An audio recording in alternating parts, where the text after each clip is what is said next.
Support for this podcast comes from Invent Together. Why should you know about Invent Together? Because we could boost U.S. GDP by almost $1 trillion a year by helping women and people of color patent their ideas. IP-intensive industries generate over 1/3 of U.S. GDP. But we're leaving a lot of money on the table because inventing and patenting isn't as inclusive as it should be. Find out how you can help diverse inventors and unleash economic opportunity at inventtogether.org.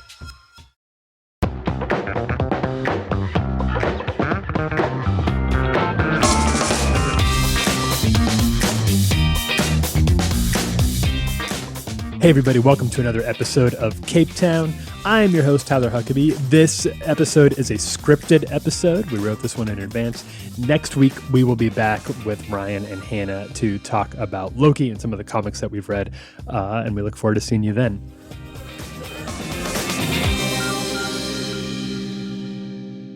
All right, so you know how in the late spring and sort of early summer, when the weather is getting warm enough and you look out over the horizon or something and you see a slight waver in the air, this sort of light fluttering shimmer, like you're looking at the sky through a sheet of water or maybe some kind of a clear smoke. So obviously that's usually moisture from the ground evaporating into the sky, but the ancient Scandinavians had a phrase for it, and you'll have to forgive my Scandinavian here since I am not a native speaker, but it was Lokis Havre I dag, or literally, Loki is reaping his oats. See, Norse folklore associated Loki with this shimmer, and we don't really know why. There's a lot we don't know about the origins of Loki, actually. Some scholars think he was originally the god of fire, and others think he was actually a variant of Lucifer, a character the Norse borrowed from early Christianity and made their own. Others say he's the god of mischief, associated with the sort of like these teasing nocturnal animals, and other people even think that the Norse thought of him as a giant spider. But all scholarship agrees that he was seen as a trickster, not necessarily a malicious one, but definitely not trustworthy. You couldn't trust your eyes if Loki was around. He would challenge you to games that were rigged in his favor. He would and did turn himself into a woman and seduce you and leave you with new mouths to feed. Once he even turned into a mare, got pregnant, and gave birth to an 8-legged horse, the horse that became Odin's official sort of ride. And Loki had a lot of kids too. He had a giant wolf. He had a giant serpent. The most normal of his children ended up being the queen of hell. But in mythology, his characterization is really all over the map. Sometimes he's an irritant for the rest of the gods, and he's depicted as very sly and conniving.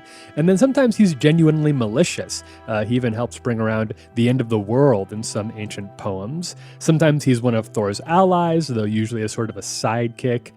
So for most of these scripts, we're usually talking about a couple decades worth of a character's history, and no matter how confusing it gets, and it does get pretty confusing in comics, you can usually wrap your head around the broad strokes of the publication history in 10 to 15 minutes. This one is very different. Loki's written history dates back to at least the 10th century, and most scholars think he'd been around in oral traditions since long before that.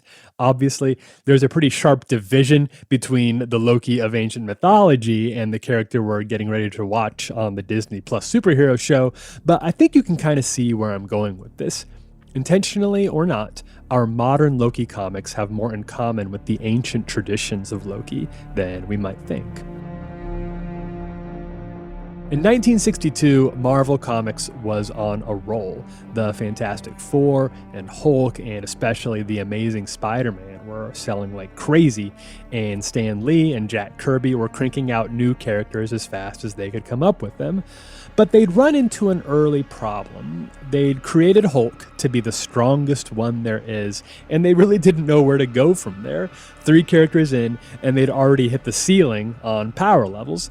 Comics at that time were being sold with a lot of superlatives: strongest, fastest, smartest, strangest, and Marvel Comics had kneecapped itself out of the gates.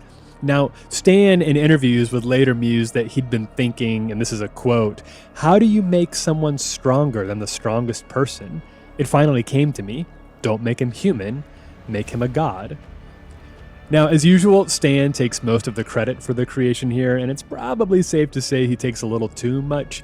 Jack Kirby noted that he'd been working at DC Comics back in the 1940s, about 25 years before this, and he'd started dropping in some characters from Norse mythology into this series he was drawing over there called Venus.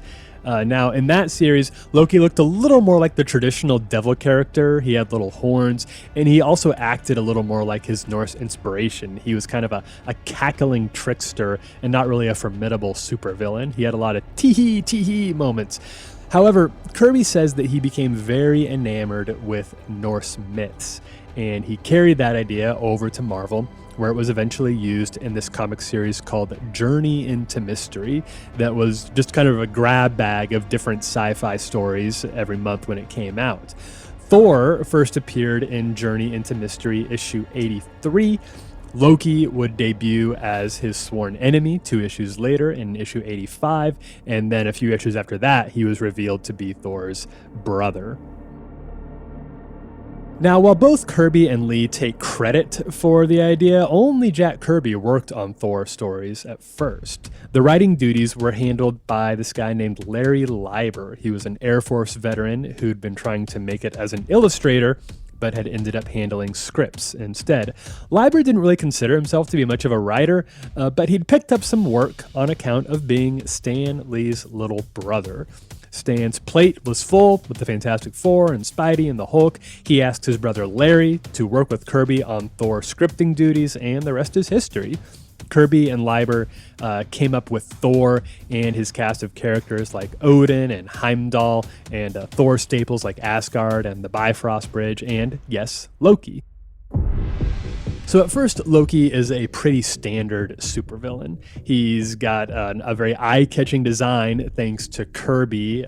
Jack Kirby drew him in the green and yellow costume. He always liked to draw villains in secondary colors and put his heroes in primary colors. And Loki gets involved in some fairly unique heists early on. He does seem to have that sort of mischievous mentality. In his first appearance, he hypnotizes Thor. Later on, he turns New York City buildings into candy and ice cream. But he wasn't particularly distinctive. He mostly just wants to cause trouble for Thor and then gets banished back to Asgard until Avengers issue 1, which was about a year after his introduction.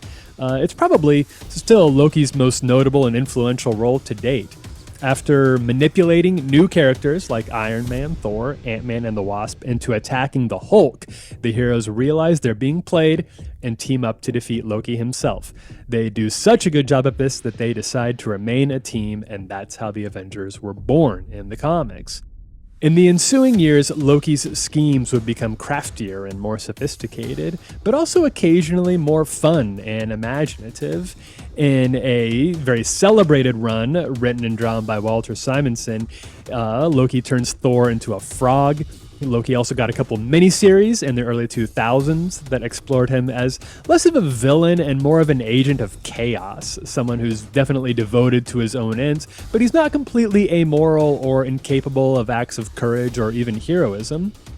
In the 2010s, Loki died and was resurrected as a character named Kid Loki, a young version of himself. He became a member of the Young Avengers. Later, he became an agent of Asgard in a series by Al Ewing. And that turned to explore Loki's bisexuality, a trait that had been hinted at in the past but never really explored.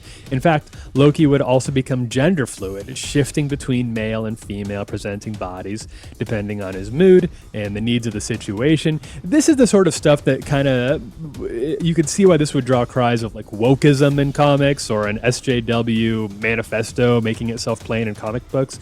But Loki has some of the most ancient canon of any superhero comic character, and almost as long as Loki has existed, there have been tales of him shifting into a woman's body. So if anything, this characterization of him in the comics is really just Marvel's character finally catching up to the actual canon.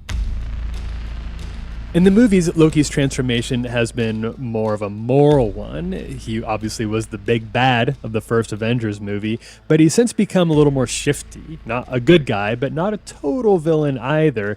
And all of this feels like just another chapter in Loki's very, very long history now. It's always been hard to nail down just what he is, right? So from the very beginning, he's been a shapeshifter, he's a trickster, he's Thor's brother, he's the end of the world even. He's impossible to define. But if you're outside on a particularly hot day and you look in the air in front of you and you see it shift just slightly like a wavy haze in the sky, then, well, now you know who you're seeing.